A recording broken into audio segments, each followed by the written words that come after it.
Hey y'all, thank you for tuning in today. We've got Jim Butcher's White Knight, chapter 5 today. I thought I would read just really quick before I went home and ate dinner and went to bed. Anyway, long week. I will go ahead here though for you guys and start chapter 5.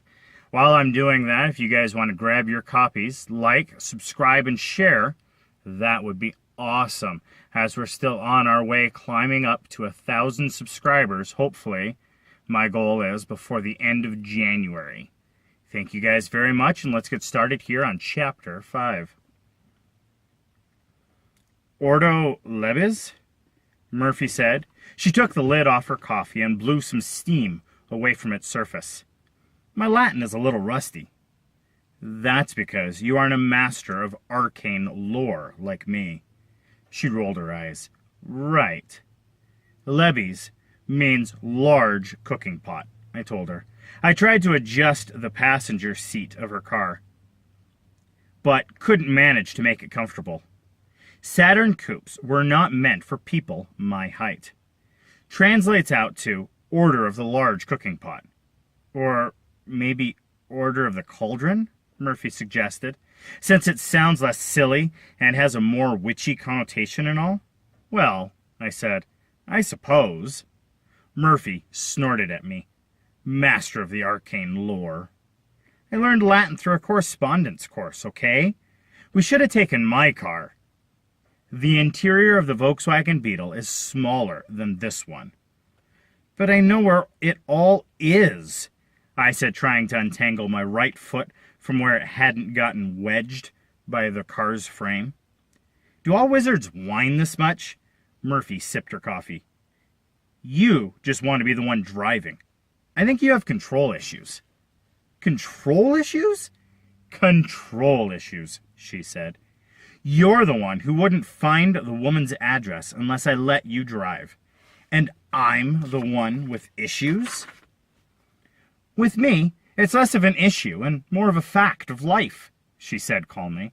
Besides, that clown car of yours doesn't exactly blend in, which is what you're supposed to do on a stakeout.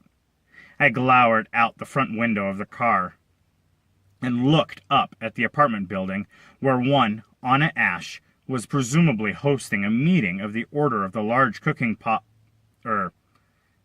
Cauldron. Maybe Murphy had found a spot on the street, which made me wonder if she didn't have some kind of magical talent after all. Only some kind of precognitive ESP could have gotten us a parking space on the street in the shadow of a building, with both of us in sight of the apartment's building's entrance. What time is it? I asked. 5 minutes ago. It was 3 o'clock, Murphy said. I can't be certain, but I theorize that it must now be about 3:05. I folded my arms. I don't usually do stakeouts. I thought it might be a nice change of pace for you. All that knocking down of doors and burning down of buildings must get tiring. I don't always knock down doors, I said. Sometimes it's a wall. But this way, we get a chance to see who's going into the building. We might learn something. I let out a suspicious grunt. Learn something? Huh. It only hurt for a minute. Murphy sipped at her coffee and nodded at a woman walking toward the apartment building. She wore a simple sundress with a man's white cotton button-down shirt worn open atop it. She was in her late 30s, maybe, with pepper and salt hair worn in a bun. She wore sandals and sunglasses. How about her? Yeah, I said. Recognize her. Seen her at a Bach Order Books a few times. The woman entered the building at a brisk, purposeful pace. Murphy and I went back to waiting. Over the next 45 minutes, 4 other women arrived.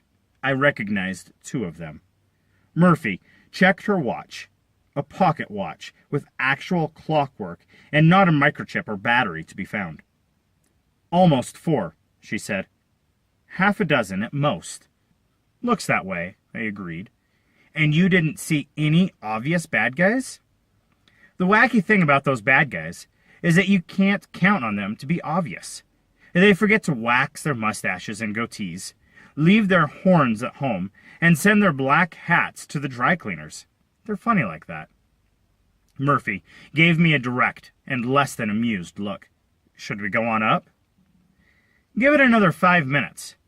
No force in the known universe can make a gang of folks naming their organization in Latin do much of anything on time. If they're all there by 4, we'll know there's some kind of black magic involved. Murphy snorted, and we waited a few minutes more. So, she said, filling time, how's the war going? She paused for a beat and said, God, what a question. Slowly, I said. Since our little visit to Arctis tour and the beating the vampires took afterward, things have been pretty quiet. I went out to New Mexico this spring. Why? Helping Lucio train baby wardens, I said. You've got to get way out away from civilization when you're teaching group fire magic. So we spent about 2 days turning 30 acres of sand to scrub into glass. Then, a couple of red court ghouls showed up and killed 2 kids. Murphy turned her blue eyes to me, waiting. I felt my jaw tighten, thinking back to it. It wouldn't do those 2 kids any good going over it again.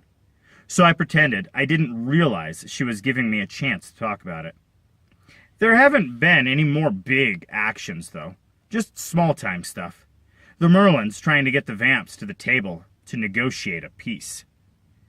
Doesn't sound like you think much of that idea, Murphy noted. The Red King is still in power, I said. The war was his idea to begin with.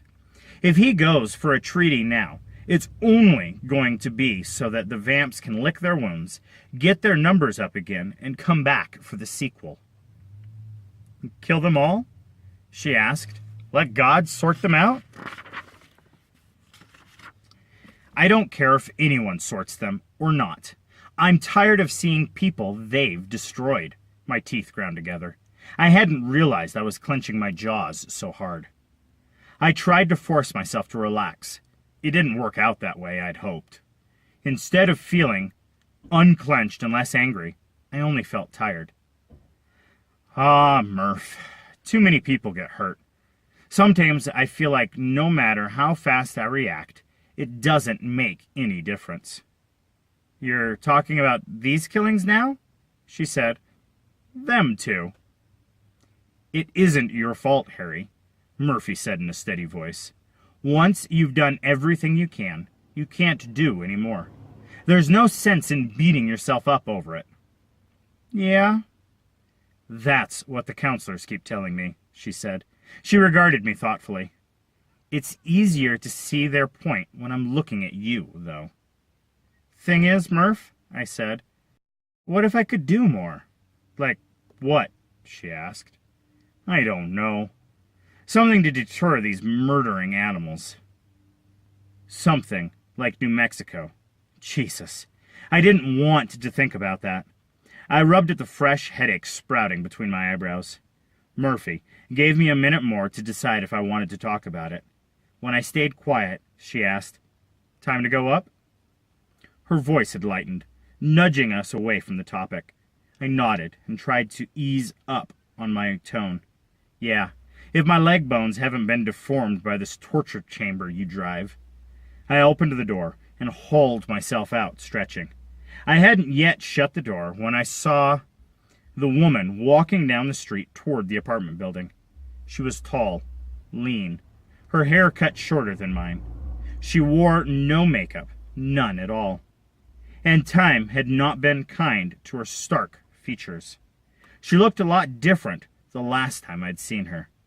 Back then, Helen Beckett had been naked and holding a dainty little .22 caliber revolver, and she'd shot me in the hip. She and her husband had gone down when a fledgling black sorcerer named Victor Sells had been introduced to his own killer creations, courtesy of Harry Dresden. They'd been on the ground floor of Victor's nascent, magic-assisted criminal empire. They'd been prosecuted for the criminal part, too, and gone to federal penitentiary on drug charges. I froze in place, going completely still, even though I was standing in plain sight. A sudden movement would only have served to draw her attention to me. She went on by, her steps brisk, her expression empty of any emotion or spark of life, just as I remembered. I watched her go into Anna Ash's building. Murphy, taking her cue from me, had frozen in place as well. She caught a glimpse of Helen Beckett's back as she went inside. "Harry?" she asked. "What was that?" "The plot," I said, thickening. Thank you for listening to Chapter 5 with me. Hopefully you guys were able to like, subscribe, and share this with others.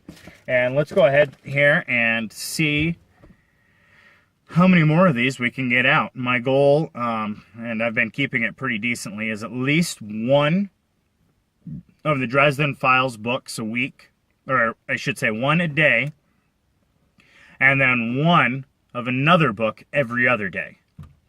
Right now, we are on Peregrine's Home for Peculiar Children is the one I'm reading, so that'll kind of tell you how far out I try to read these to get these put up, to get these ready so that you guys can watch them in order. Anyway, thank you guys so very much for all the help, support, and blessings that you guys have given me. You guys have a wonderful and blessed day yourself.